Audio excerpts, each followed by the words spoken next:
Pemirsa, perjalanan wisata yang mengasyikkan selama 8 hari ke Tiongkok membuat 100 pesertanya senang menikmati kunjungan. Dan tentu masing-masing punya pengalaman yang berbeda. Namun tetap dalam tujuan yang sama, ingin melihat apa yang telah dibuat di negeri orang.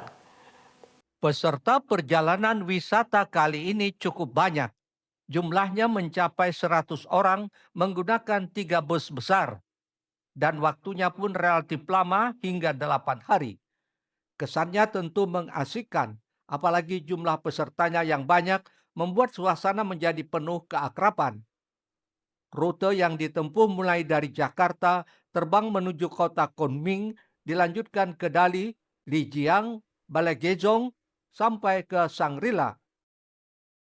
Di Dali Santorini, Cina, sepertinya terinspirasi melihat pulau Santorini di Yunani. Melihat pemandangan indah sambil menikmati minum teh lokal yang terbaik. Bersama juga disediakan buah-buahan lokal. Peserta tur juga diajak mengunjungi Lassi Lake Wetland Park, merupakan taman ekologi dan danau yang indah. Persis di musim semi yang masih menyisakan butiran-butiran salju. Esok harinya mengunjungi Museum Yak, tempat kumpulan binatang sejenis sapi dengan tanduk berbulu tebal berwarna hitam, putih, dan coklat. Konon sapi yang berwarna putih disebut harganya paling mahal. Begitu juga daging yak dibikin menjadi dendeng, susunya diproses menjadi keju dan permen, serta penganan lainnya. Perjalanan wisata ini dilanjutkan ke Balegezong, dan pada malam harinya diajak untuk menikmati bonfire party, sebuah pesta tari mengelilingi api unggun oleh penduduk asli Tibet, tinggal di wilayah pegunungan Himalaya yang terkenal petualangannya. Umumnya mereka beragama Buddha Tibet dan pendetanya disebut Dalai. Mata pencariannya adalah memelihara yak, dan di musim salju penduduknya mencari ulat cordyceps untuk bahan obat yang mahal harganya. Sementara itu dalam perjalanan dari Lijiang ke Kunming diajak mengunjungi Danau Erhai Dali atau Danau Dianci Kunming. Menariknya semua rombongan juga berkesempatan memakai pakaian adat suku minoritas dengan bordirnya yang rumit dan warnanya yang cerah. Memakai celemek bersulam dan jubah berwarna biru hitam dilengkapi topi selendang digunakan untuk menari bersama suku Naksi yang mencerminkan budaya etnis khas Naksi. Selain itu menggunakan mobil kereta listrik, rombongan juga menyusuri sepanjang jalan di tepi danau yang indah. Sedangkan di dalam mobil disediakan makanan ringan dengan sajian musik untuk bisa berkaraoke.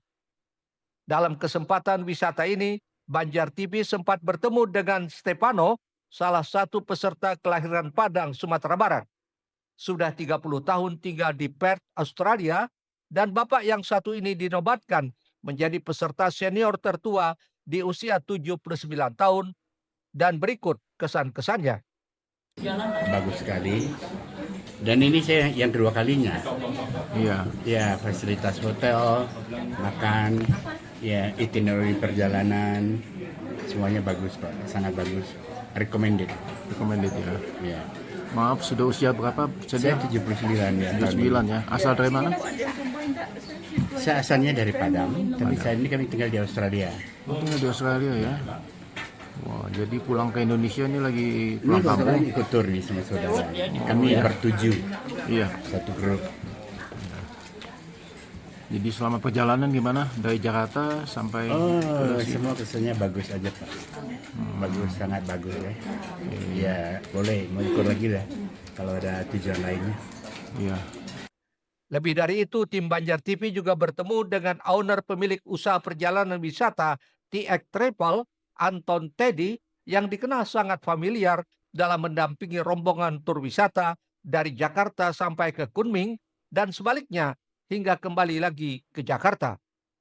Yang menarik daripada perjalanan tur ke Tiongkok ini adalah satu, harganya murah. Kedua, memang kalau shopping di sini juga sangat-sangat murah. Dan yang ketiga, makanannya cocok.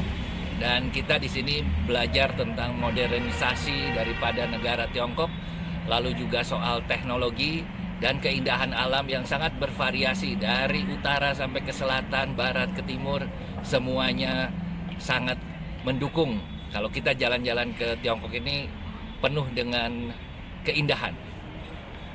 Tim Liputan Banjar TV.